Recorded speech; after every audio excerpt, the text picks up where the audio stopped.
Sabay-sabay natin alamin ang mga kaganapan na nangyayari sa ating bansa.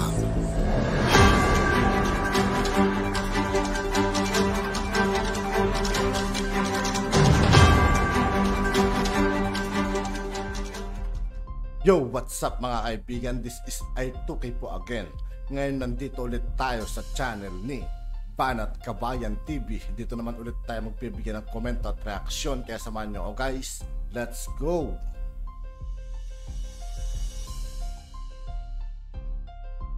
Si De Lima, nagsabi na po na makikipagtulungan siya dito po sa ICC para po sa kaso ni President Duterte. Grabe, no? Attack dog talaga, no? Alam nyo na ngayon kung bakit nakalaya yan para maging attack dog. Kawawa ka naman, De Lima. Naawa ko sa iyo, no?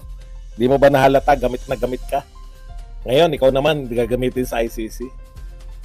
Alam mo, Senator De Lima, no? Nagugulat po ako sa mga pinapahayag nyo, no?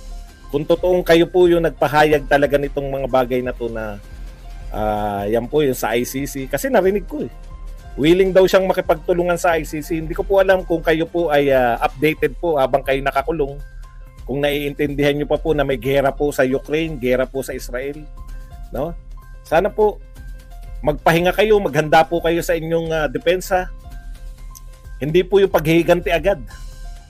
Kung natatandaan po ninyo, sa inyo na rin may sabi, isa sa agam-agam ng mga kasama ninyo noon, na yung pinagsabihan kayo na kauupo lang ng Pangulo ng Pilipinas, gusto nyo na kagad atakihin. Eto po, wala pa po kayong 1 linggo. No? Pwede po, kung ako yan, no?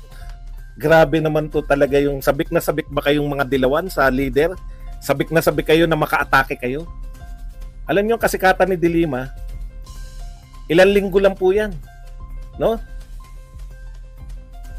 Gamit na gamit nyo. Parang nabuhayan kayo, may bago na kayong leader. Hindi po mag-i-stand si De Lima as pag na-realize na ng mga tao, teka lang muna, balik na tayo sa realidad. Hindi ba ito yung pinanood natin na may karelasyon na yung driver niya? Balik na tayo sa realidad. Yung bang si Ragos, yung bumaliktad na nagsabi na walang kinalaman si De Lima? Wala na yung mga milyon-milyon na sinabing binigay niya mismo kay De Lima? O kay Dayan o kung kanino man binigay. Atake agad Naaawa po ako kay De Lima kasi parang ang bigat kagad ng pinagagawa sa kanya ng mga dilawan. Alam niyo yung ibig ko sabihin? Kalalaya lang ni De Lima, hindi niyo ba pwedeng pagpahingahin? Gusto niyo kagad atakehin kagad ni De Lima si Duterte. Tama na yung sinabi niya God bless him. Ano pa yung sinabi niya? God forgive him. Wala muna akong masasabi. Ilang araw lang, 2 araw pagkatapos nun, ICC agad. Wala naman pong problema sa ICC. Ako naaawa ko sa inyo, Madam De Lima. Kagagaling nyo lang sa kulungan. Yung mga nakalaya, hindi po nila na hindi po sila nakalaban. Kayong galing sa kulungan, kayo pa yung inaasahan nilang pang-attack dog para atakehin. Sila po, Senator De Lima, pera biro.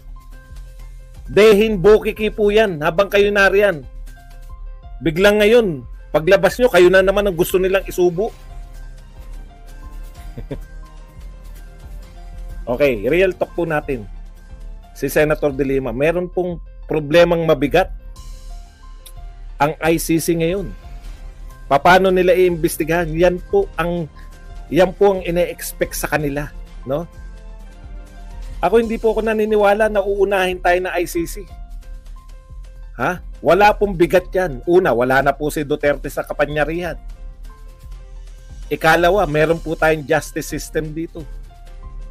Ang point po dito, katawa-tawa sa ICC na kaya ka pumapasok, isang private citizen na si Duterte, tutulong ka, ICC, na usigin yung private citizen na si Duterte na pwede naman magsampa ng kaso lahat ng mga naagrabyado ni Pangulong Duterte. Very willing naman siyang harapin.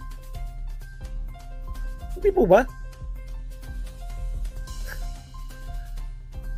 Magiging katawa-tawa po yung ICC. Kaya po siya papasok, sana noon, ang ikakatwiran niya, napakamakapangyarihan ni Duterte. Hawak niya lahat. Kaya niyang impluwensyahan. Kayo na rin ang nagsasabi, wala ng power si Duterte. Itatakbo nyo pa rin sa ICC pa rin. ang sa akin, kung ako po ICC, maiinsulto ako dito sa ginagawa ng mga to. Kasi, hindi nyo ba nakikita? May problema kami sa Israel. Iniisip namin, paano namin iimbestigahan yung Israel? Isisingit ba namin si Duterte? Unahin pa namin si Duterte? Private citizen na yan si Duterte. Wala nang power. Bakit pa kinakailangan nyo pa ng foreign power para usigin ang isang private citizen na kung tutuusin, dito ginawa ang krimen sa Pilipinas, may mga hustisya po tayo rito. Katunayan, napalaya ka nga. Dahil sa hustisya. Hindi ko maintindihan kung ano po yung logic na hanggang ngayon si Pangulong gusto nyong tumakbo yung hustisya kay Duterte. Bawiin nyo sa ICC, magsampa kayo ng kaso sa mga korte natin sa Pilipinas. Dahil si Duterte ay private citizen. Si Duterte ay Pilipino. Ang mga supposedly nagawa ng krimen ay mga Pilipino at naganap ang krimen sa Pilipinas. Bakit nyo kinakailangan na international? Private citizen na si Duterte. Wala na po siyang power kung tutusin.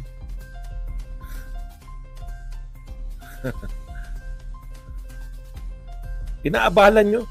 Thank you very much kay 818 na nagbigay sa atin ng $999.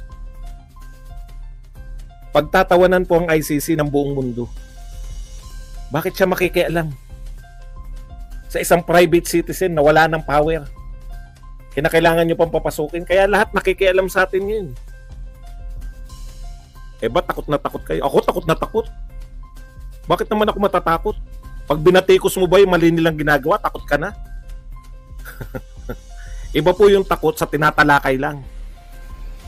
Bakit mo naisip na takot si Pangulong, takot kami para kay Pangulong Duterte sa ICC? Mga makikitid lang po ang utak na makakaisip na may magagawa ang ICC dito. Wini-welcome nga ni Duterte, puntahan nyo ron. Bakit matatakot? Bobo lang po ang matatakot sa ICC. Bobo ka ba?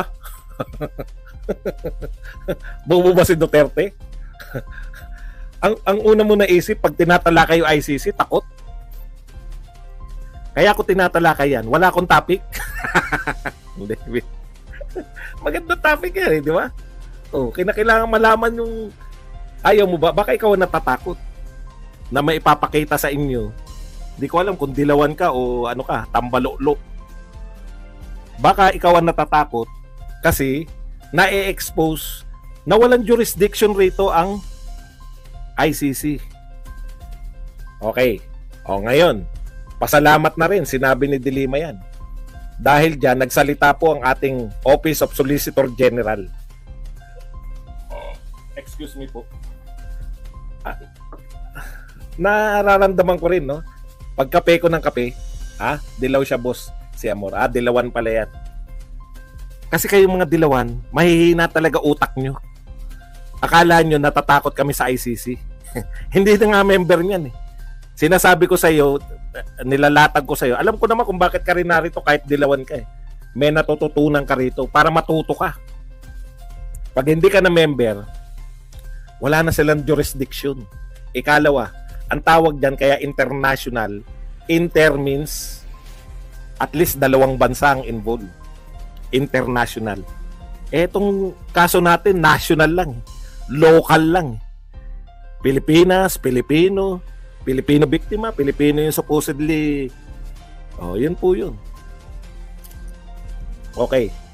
Kala mo makakapasok dito? Pakinggan natin yung OSG. Office of the Solicitor General. Yan, eto po. Sabi ni Solgen, DOJ to dati, di ba? Ano nang ang pangalan ni Menardo Guevara? Sabi ni Solgen, Senator De Lima is now a private individual and nothing prevents any private person to assist the ICC in investigation in pursuing yung kanyang investigation that her privilege if she wants to help. Okay. But Guevara reiterated the Marcos Jr. administration policy. Ito po yung sinasabi ko kanina, no? Meron po tayong official na policy. Hindi po Kongreso nagtatakda niyan, hindi kayo sa House of Representatives, no? That is a stand that was announced by the President. Guevara reiterated that Marcos Jr. administration's policy that ICC does not have jurisdiction over the Philippines. That is the stand that was announced by President himself. Because the theory natin dyan, we are not protecting any person. This is not about certain individuals. Okay. So, ibig sabihin, mayroon tayong official na pahayag dyan at nire-reiterate ng ating Office of Solicitor General na ang Presidente nagsabi na po, hindi nyo kami under jurisdiction. Hindi tayo under jurisdiction ng ICC. So, wala silang karapatan na pumasok dito. Ang linaw po niyan, Presidente po yan, ha? Oh. Hindi po dilawan na magpapasya. Hindi rin po House of Representatives. Okay? Dahil nagpahayag po si Pangulong Marcos, ang sinabi niya, wala na tayong ano yung sinabi niya? Hindi na tayo makikipag-cooperate sa yun na. Wala na tayong kooperasyon na gagawin sa ICC. Noong July pa niya sinabi yan. Okay? Nare-reiterate lang nito. Si De Lima, makipagtulungan ka dyan, pumunta ka dyan sa ICC, paggamit ka dyan sa mga kapartido mo, ang tagal sa laya, ikaw pa hinintay para tulungan yung ICC. Mo, kung gaano kasutil yung mga yan. Hindi mo ba naiisip yun, De Lima? Ang tagal nila sa laya, ikaw nakakulong. Ikaw pa hinihintay nila para pang-attack dog. Bakit hindi nila inatake si Duterte habang nasa laya sila? Ay, tapos na. Si De Lima. At yun nga po mga kaibigan, dito po nagtatapos ang ating reaction video. Muli ako po si I2K ng Sundalo ng Dunggalo. Maraming salamat sa patuloy na pagsuporta. Yeah, peace out.